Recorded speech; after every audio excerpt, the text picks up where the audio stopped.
Внимание! Говорит Москва!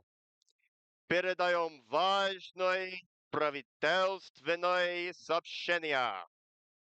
Московское время 8 часов. Good day, my dear comrades. Welcome to our August iteration of the On Guard call. This is our second call. We had a very good turnout in the last one, and I'm looking forward to having a good turnout in the future. As always, this will be available on YouTube afterwards. I should have prepared more for the introduction. We are OSOAVIAKhIM Foundation. We are not a traditional group. Rather, we are a network of groups, including the central OSOAVIAKhIM, which really has no power over the individual units. And our strength is in our friendship, our network with a variety of different Eastern European units, especially those in Soviet World War II, so that we can all collaborate together towards projects without sacrificing the individual autonomy of units. It's a collective, a collaboration. It's very Soviet of us. Today's call is all about vodka. Unfortunately, our third speaker won't be joining us. He had something come up. So we will take a video with him later in person at the Lockport event and post it. And I will do kind of a winged, unrecorded vodka, how to drink like a Russian, just for the people in this call, so as to not disappoint the point of this call. A lot of people, I guess, would be excited to, kind of drink with your friends. I will pass it off to our glorious Commander Atlanta, to see if she has anything to say. Well, this will probably be one of our most harrowing episodes for all of On Guard. Why? It's because this is going to be a special theme of Paul. I would say that this is probably something that a lot of people would brush over typically, and not to mention, it's something that is quite frequently joked about in the modern society, especially in terms of what is considered the Gopnik culture. And so we are very excited to share this with you. It is something that a lot of us have been doing some research and some personal experience with. And being said, such content may trigger some people. So if you have any sensitivities towards alcohol consumption or have had a bad experience, say like loss or injury or illness regarding it, please take this as a warning. And that being said, I would like to open this episode to our first presenter. Hey, if you have if you are triggered by alcohol consumption, maybe don't watch this video. Um, uh, why don't we start with the unit spotlight? If you're okay with it, Scott. Our guest presenter for alcohol in the Soviet Union is Scott of its Ninth Guards, correct? I always get the numbers wrong. Correct. Correct. Awesome. Would you like to talk for a few minutes about your unit, what you guys do, what makes you unique? Sure, yeah, no problem. My name is Scott Miller. I'm with the Ninth Guards. There's a few of us that run the unit, but I think I'm the only one here tonight. But anyway, I know that we've met a few of you. Doug, you hang out with us all the time. Andy, you too. Just some about our unit. Our unit's actually been around for quite a long time. I think I've been with the unit now for since I started, so we're looking at 22 years now. Something along those lines. And skipping most things, the thing that makes us unique is that, as far as I'm aware, the only we can lay claim to this is the only Soviet reenacting unit who has restored a T-34 in the United States. That was us. That's one thing. I mean, we have quite a few different impressions that do range from early war to late war, but lately it's been a focus on armor and doing dismounted armor, things like that, especially as our unit armory grows. And where is your unit located geographically? It's located everywhere from between upstate New York and then down through Virginia, almost touching North Carolina. That's our furthest south. Okay. And the last question I had for you guys is what is your big push event? Like if there was an event or a few events that you want other groups to come in and help out with as much as possible, what would those be? The two big tacticals every year that we make big pushes for, we try to do one in the spring and one in the fall. And this stands for this year, and we'll probably go again for next year. It's Spring Newville, which is in March, and then Fall Hazleton, which is the first year for it coming up here in September. Okay. And a lot of us in OSOAVIAKhIM are also going to be participating in Fall Hazleton. I really recommend that you guys give it a try if you're in the call or listening on YouTube. Um, that will be a big event for us. It's looking like a lot of fun. I've never been to Hazleton before. I'm really excited for it. So, um, unless you have anything else to say, I can go ahead and drop into Vodka Politics. Let's do it. Okay, Vodka Politics. First off, I want to apologize if you came into this call expecting it to be, fun, drinky winky with your friends. First, I have to talk about kind of the negative side of alcohol, and it's a very common stereotype that Russians love to drink. Just, they do. Russia, the modern Russian state, and certainly the Soviet Union had some of the highest rates of alcoholism in the world. And I'm going to talk a little bit about why that is and what the government has done to, kind of exacerbate the problem. So, first of all, my sources. My main source for this is going to be the Vodka Politics book by Mark Lawrence Schrad. Great book. I really recommend if you are interested in alcohol in the Soviet Union, alcohol in Russia, both the Russian Empire, the modern Russian state. Give this book a read. Um, I took a whole college class about vodka culture in Russia, and it was almost entirely based on this book. If you are interested in doing other reading, a book that I would advise you to avoid is going to be William Pochlebkin's Historia Vodki, History of Vodka. Um, Mark Lawrence Schrad actually kind of like dunks on this book in his book. Um, in fact, the official Russian government museum of vodka in Moscow, all of their exhibitions are based on the Historia Vodki, and this is one of those books that it's like it came to me in a dream, like citation needed. There are a lot of anecdotes in this book, a lot of historic things that are claimed as historical fact that are just made up. Like there's no source for them. They don't appear in anything else. Pakhlebki made it up. So, uh, going back a little bit before the Soviet Union, back to the Rus, the origin of the modern Russian state, as well as Ukraine and Belarus. Um, that would be the Kievan Rus in particular. It wasn't necessarily a nation as we think of it today, but a series of city states. Um, and in around the 980s AD, uh, Vladimir, Prince Vladimir of Rus, got fed up with paganism, Slavic paganism. He initially tried to reform Slavic paganism to standardize it, and he got tired of it. As a legend goes, he invited missionaries from other great empires that surrounded Russia, Rus, sorry, and you know, sell it to me, sell your religion to me. He invited Catholics from Rome. He invited Orthodox missionaries from Byzantium. He invited Muslims from the Kazan Khaganate, and he invited Jews from the Khazar Khaganate. Um, and he talked about the strengths and weaknesses of each of them, and ultimately settled on Orthodox Christianity, baptized himself, baptized his whole country, tore down all the pagan monuments, etc.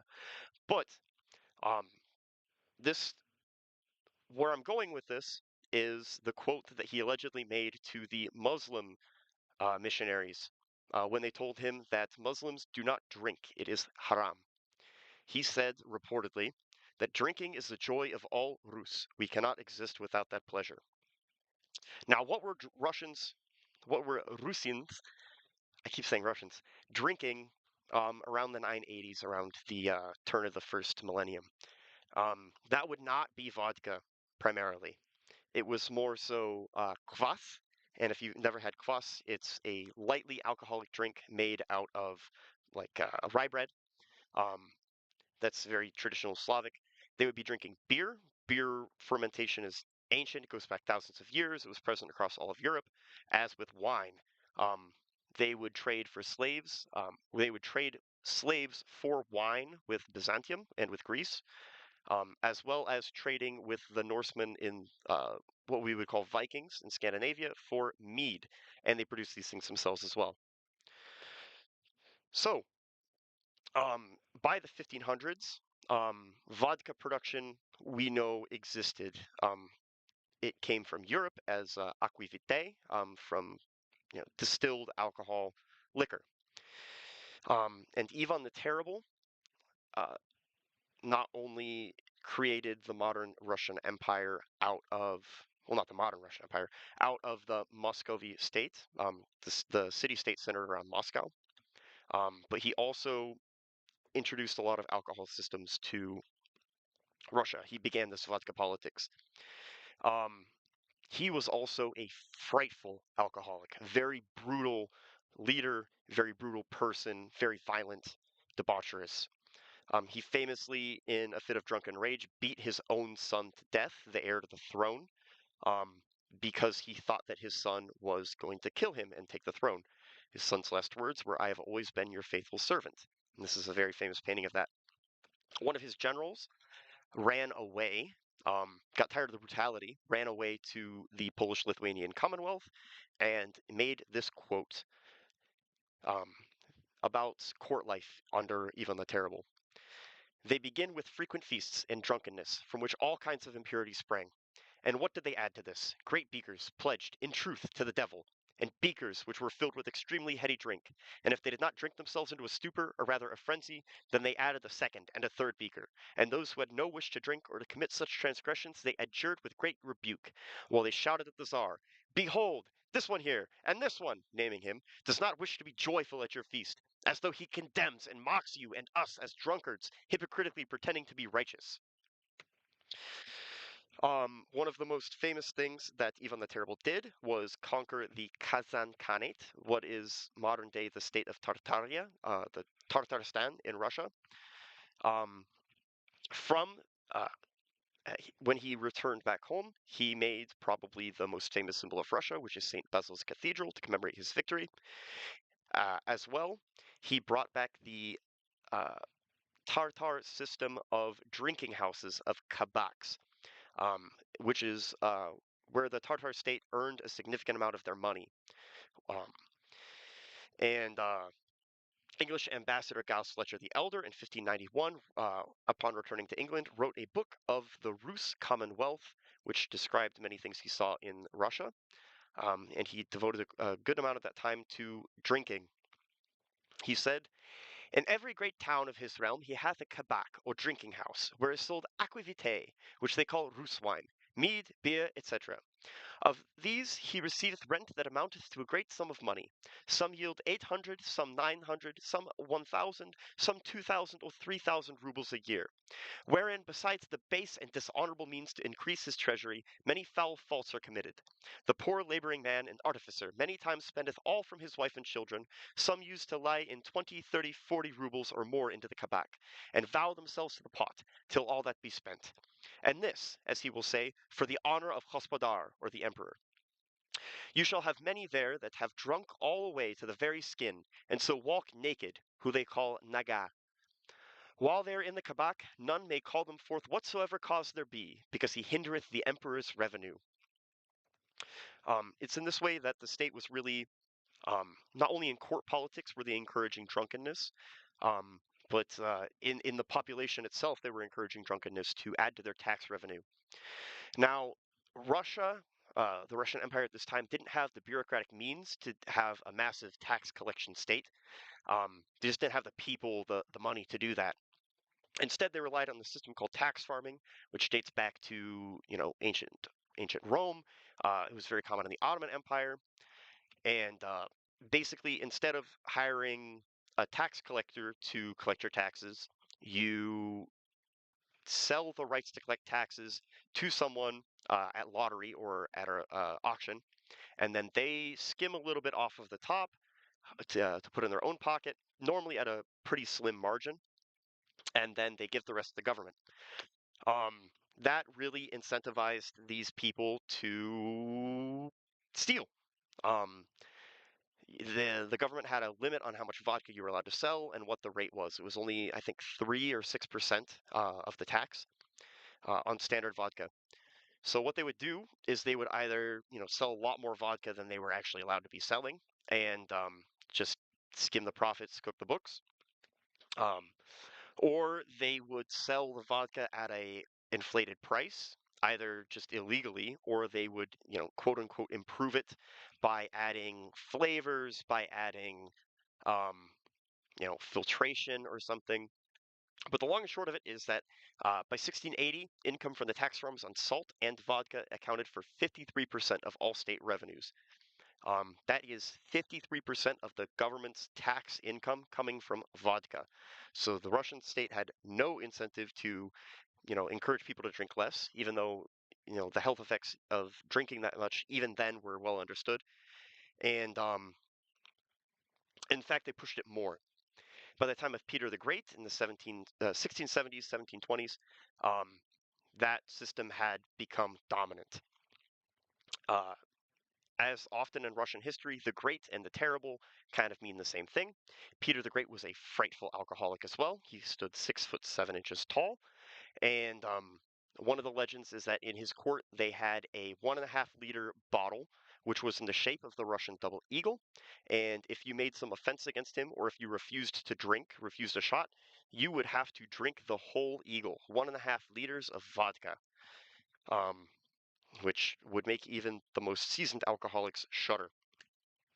Now, this is a really, really long quote from Schrad, but it really captures the essence of Peter's court life and the drunkenness and debauchery that occurred within it. So I'll just jump in. Peter also mocked the powerful Russian Orthodox Church by creating the all-joking, all-Russian synod of fools and jesters, anointing his aging tutor Zoltov as the Prince Pope, Patriarch of Bacchus, to preside over the drunken heresy while seated atop of a cask of vodka. As in his countercourt, Peter drew up rituals and ceremonies for the drunken synod, with the first commandment that Bacchus be worshipped with strong and honorable drinking, meaning in effect that all goblets were to be emptied promptly and that members were to get drunk every day and never go to bed sober. The group had their own holy book, a Bible hollowed out to carry several flasks of vodka. Lampooning the conclaves of Rome, Peter's cardinals were isolated and forced to drink until they answered a number of Pope Zoltov's farcical questions about their respective families. Peter listened eagerly to the ribaldry, always noting any hints of which it might be possible for him to make a vindictive use. After 3 days and nights of heavy drinking, the doors of the conclave were thrown open. His Holiness Zoltov and the other hungover cardinals who stammered out were carried home on sledges, while some never emerged at all. More than a few died from alcohol poisoning and instead needed to be borne to the actual church for interment. Their wakes demanded even more drinking. The drunken synod even mocked the sacrament of marriage by arranging an elaborate wedding for Peter's royal dwarf, Yakim Volkov. Peter had a deep affection for little people, and Volkov was at the side of the 6'7" Tsar both in drinking contests and military conquests. For Volkov's wedding, Peter had Prince Caesar Romantanovsky invite, or order, every Karlik, or dwarf, as was and is the commonly used term, across Russia to St. Petersburg to take part in the ceremony. On the big day, roughly 70 little people, all clad in fine European clothes ordered by Peter, made up the wedding train. The towering Tsar himself had held the wedding crown over the bride as the couple exchanged nuptials. During the reception, the dwarves sat at a miniature tables in the center of the banquet hall while the full-sized guests looked on from the sides. They were served by a dwarf marshal, and the toasts were celebrated with salvos from miniature cannons.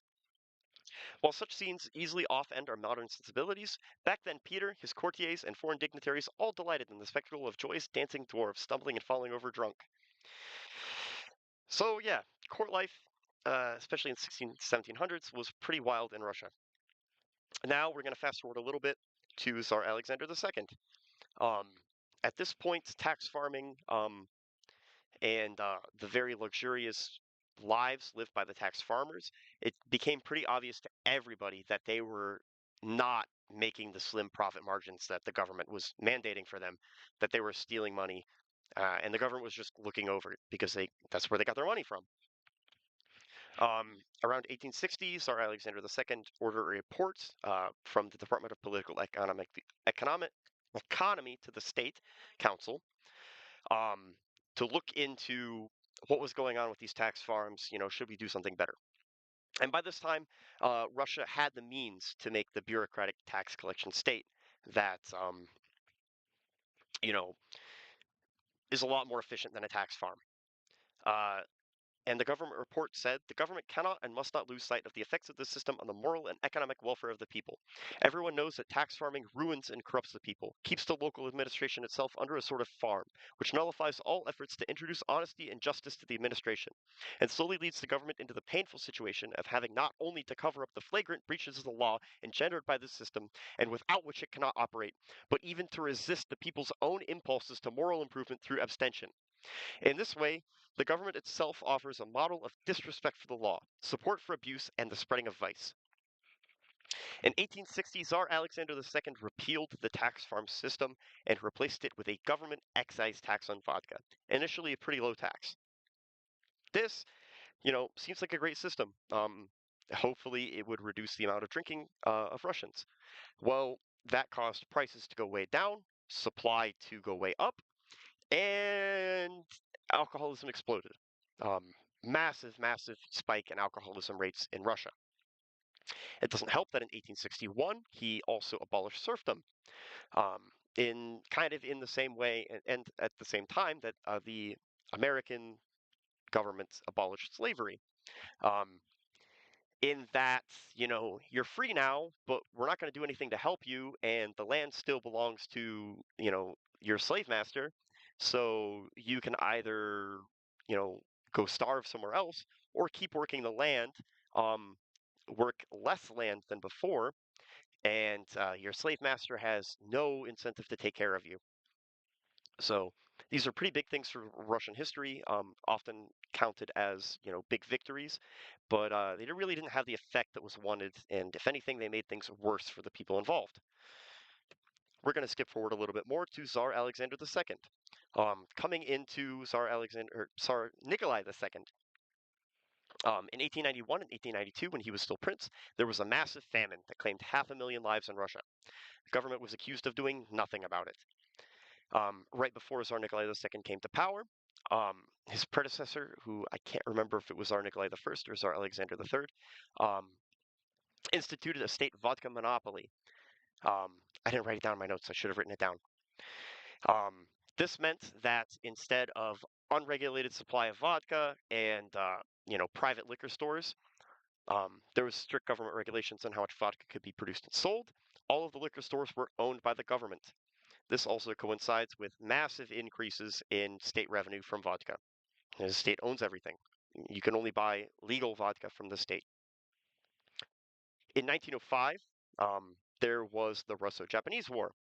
Um, Initial attempts at mobilization took significantly longer than anybody expected, partially because the soldiers they were trying to mobilize were all drunk, refusing orders. The people they were trying to draft into the army were drunk and couldn't perform basic training. Sorry. And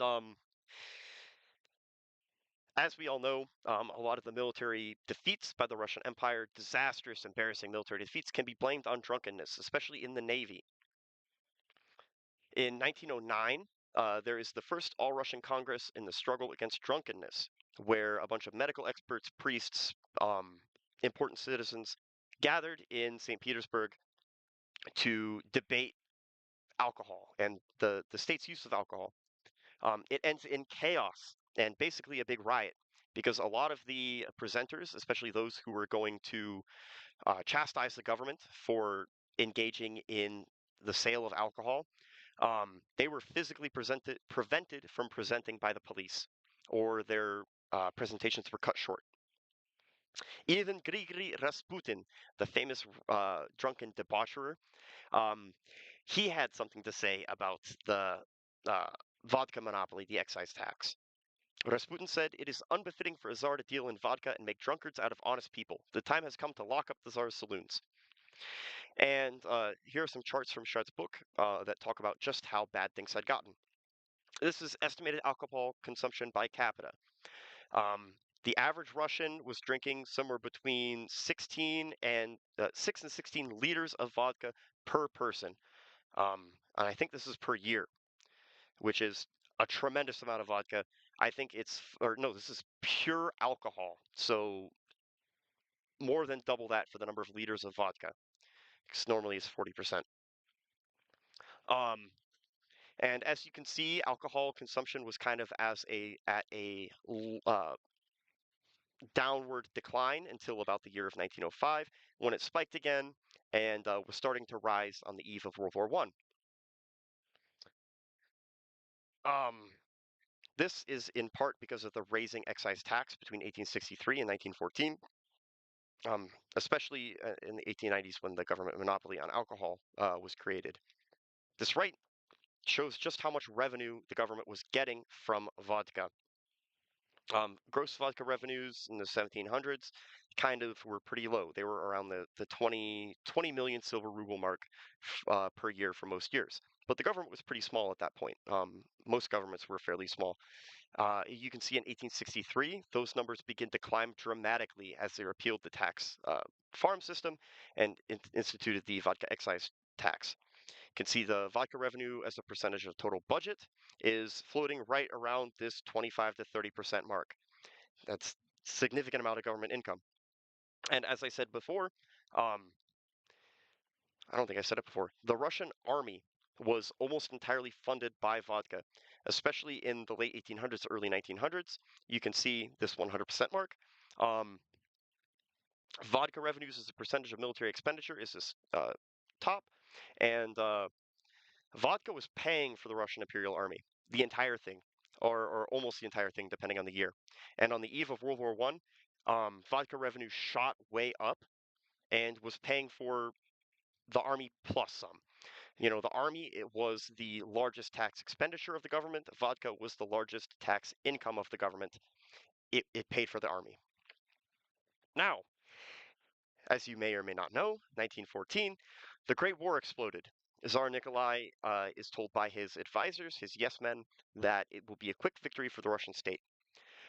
Um, Having learned, or it felt like he learned his lesson from the Russo-Japanese War, he immediately orders a lockdown of all liquor sales in mobilizing regions. By the fall of 1914, there is a total prohibition of alcohol sales in Russia.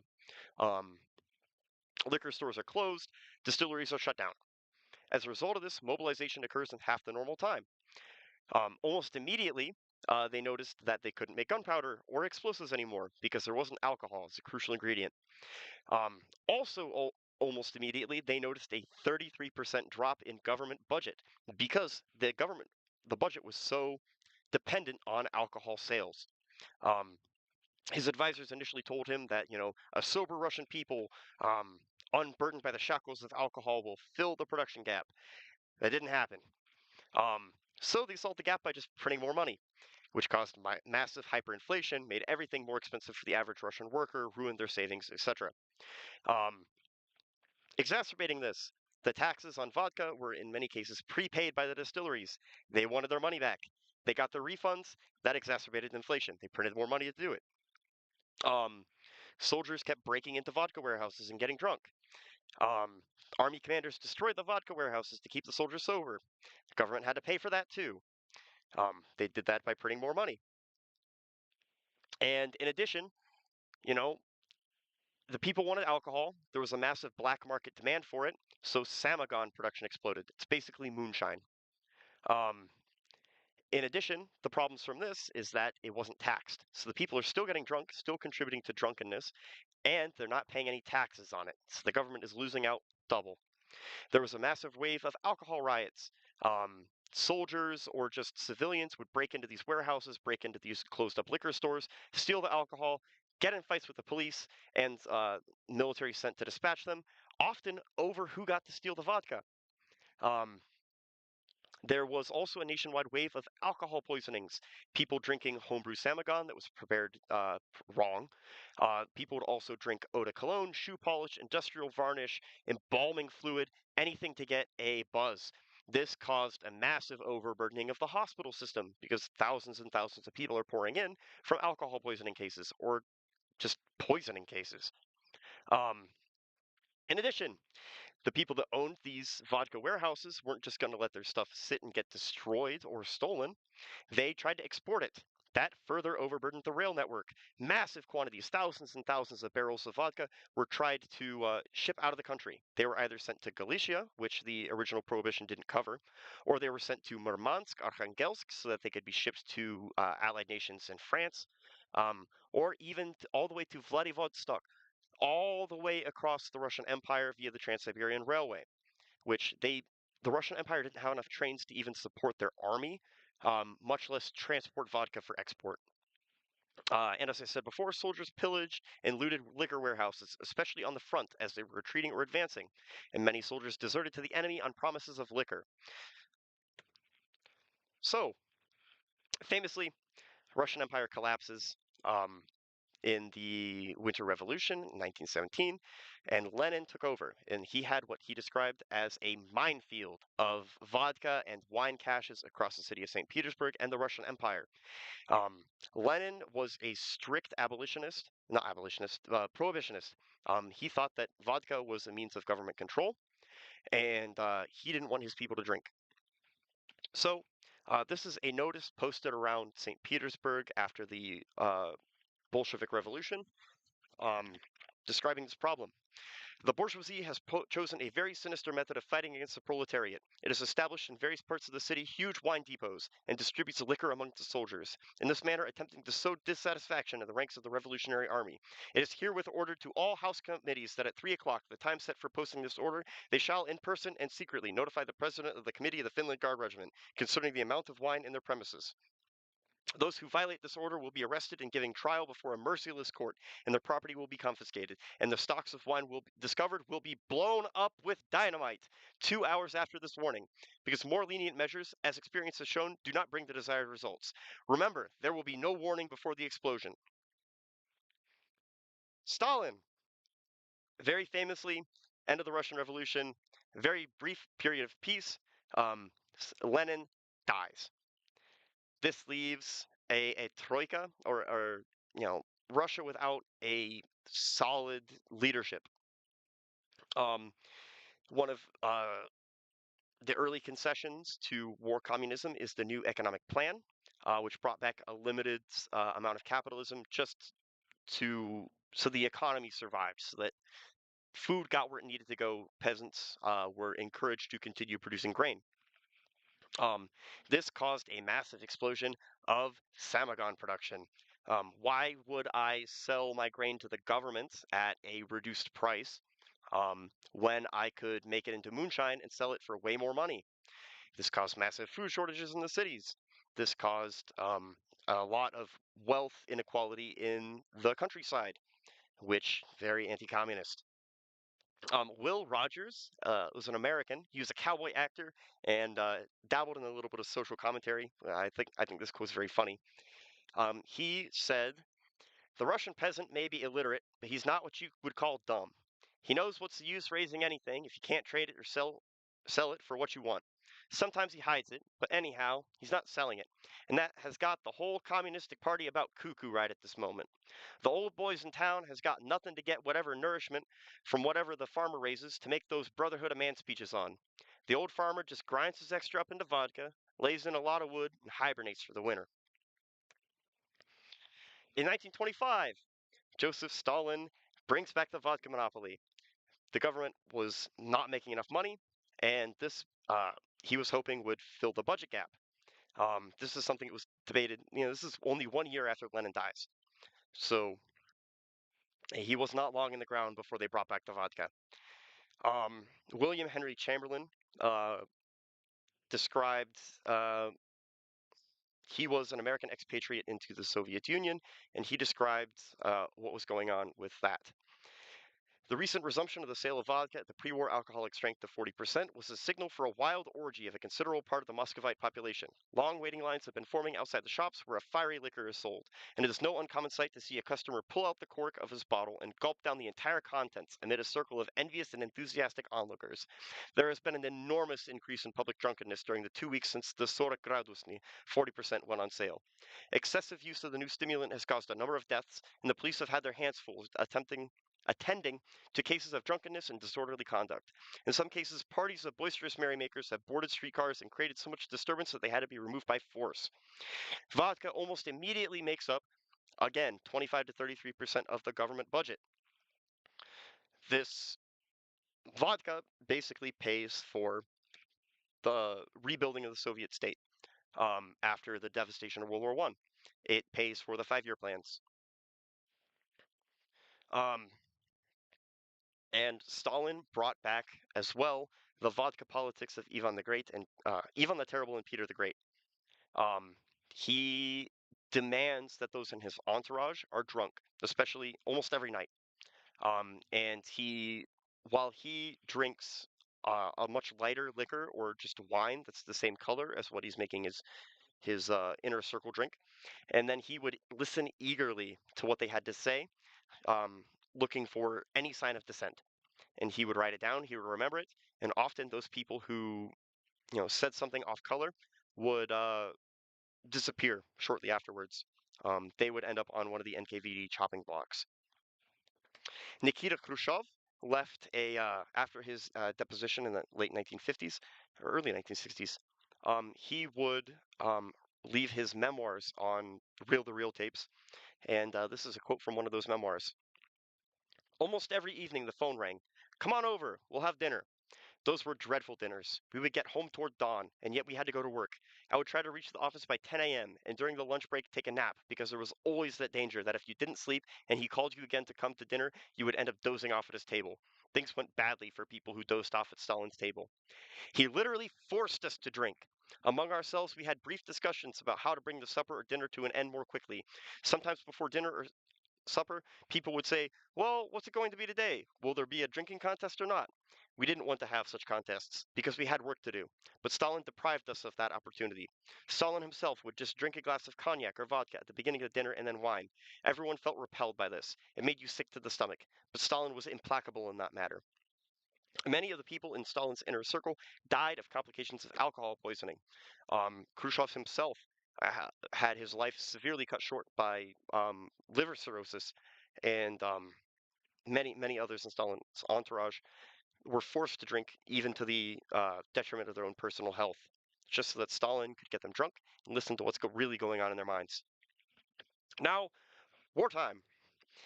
Every Soviet soldier was issued their 100 grams of vodka per day.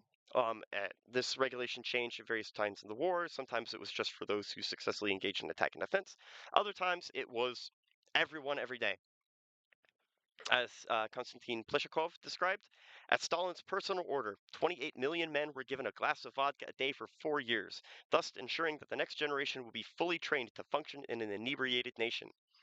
Schrad says 100 grams of vodka per day equated to roughly 15 liters of pure alcohol per year for every soldier.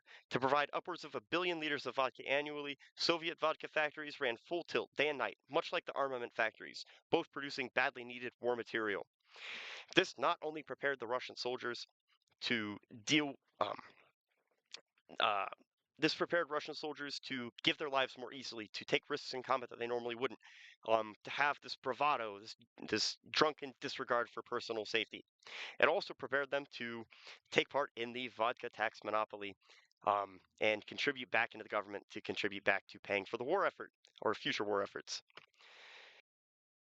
Audio file got corrupted, so I'm going to go back over the last few minutes of this speech. After Stalin died, Nikita Khrushchev takes power after some political instability.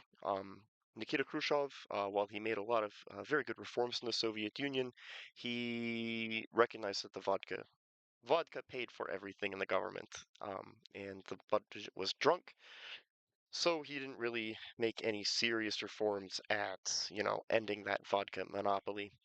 His successor, Leonid Brezhnev, did very little Leonid Brezhnev was a frightful alcoholic.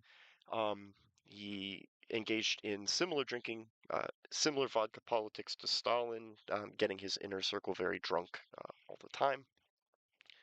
And so there was some half-hearted health campaigns against alcoholism, but nothing that really had any effect. Um, Andropov. Andropov was not a teetotaler, but he abstained from getting drunk. Andropov really tried to reform alcohol in the Soviet Union. He did so by targeting the drinkers and not, the production of alcohol. Um, and it had some effects, especially drinking at work is what he targeted. It had some effect, but it really wasn't effective as much as he had hoped, and he didn't really live long enough to see it make effect. Chernenko came after him. Chernenko lived even shorter, and Chernenko was also an alcoholic. He didn't really do much.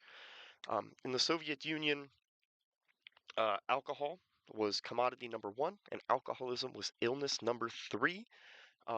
According to Soviet records and Western contemporary experts, alcohol was the largest commodity in the USSR, far exceeding other domestic commodities, meaning that the average Russian spent more money on alcohol than they did on any other category of good. Alcoholism was the third leading cause of death. Between 1960 and 1985, alcoholism caused 30 to 35 million deaths. That's more than the Great Patriotic War by a margin of something like 10 million. Um, that it alcohol-related accidents, alcoholism, um, it killed millions of people.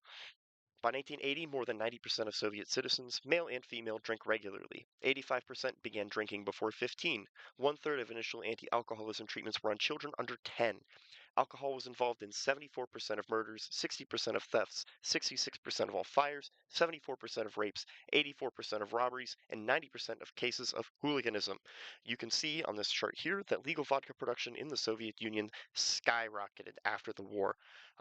It was up to, by 1966, 2,250,000,000 liters of vodka produced in that year. Um, uh, in the mid 1980s, Mikhail Gorbachev took power. He was very against alcohol. He wanted to make a lot of changes in the Soviet Union. He recognized that the system was crumbling, and alcohol was one of the first things he targeted. He went after alcohol production and alcohol consumption simultaneously, which for a good time made alcohol a lot harder to get in the Soviet Union. But much like Lenin and Stalin's attempts at, ending alcoholism, uh, that was really quickly filled with moonshine, um, which, caused its own slew of problems. Um, but this is a quote from Mikhail Gorbachev, I believe, with a Western journalist, talking about the situation that he inherited. Injuries in the workplace, falling productivity, diminishing life expectancy, accidents in the roads and railways. In 1972, they discussed the problem in the Politburo but deferred it. It was impossible to solve because the state budget itself was drunk. It relied on the income from vodka sales. Stalin set it up that way, temporarily, but there's nothing as permanent as a temporary decision. In Brezhnev's time, the drunken component of the budget increased from 100 billion rubles to 170 billion. That was how much profit vodka brought to the state. Um, Gorbachev, um, uh, Gorbachev's vodka policies really were a significant factor in the decline of the Soviet Union. It caused a lot of inflation, much like Tsar Nicholas. You know, they fixed this hole in the budget by just printing more money, which caused its own problems. Not very many historiographies list vodka and the vodka policies as a cause of the fall of the Soviet Union, but they certainly contributed to the inflation, and most historiographies list that inflation as the cause of the fall of the Soviet Union. Um, it's not all, doom and despair. In the 90s, alcoholism certainly peaked in the Soviet, or well, in post-Soviet states, but those rates are on a downward trend. The modern Russian Federation and former Soviet states are, have some decently effective tactics at lowering alcoholism. It appears to be helping a lot. But still, they have very significant alcoholism. It is so ingrained in culture in a lot of former Soviet countries that I don't think it will ever go away as a serious problem. Okay, and that is Vodka Politics.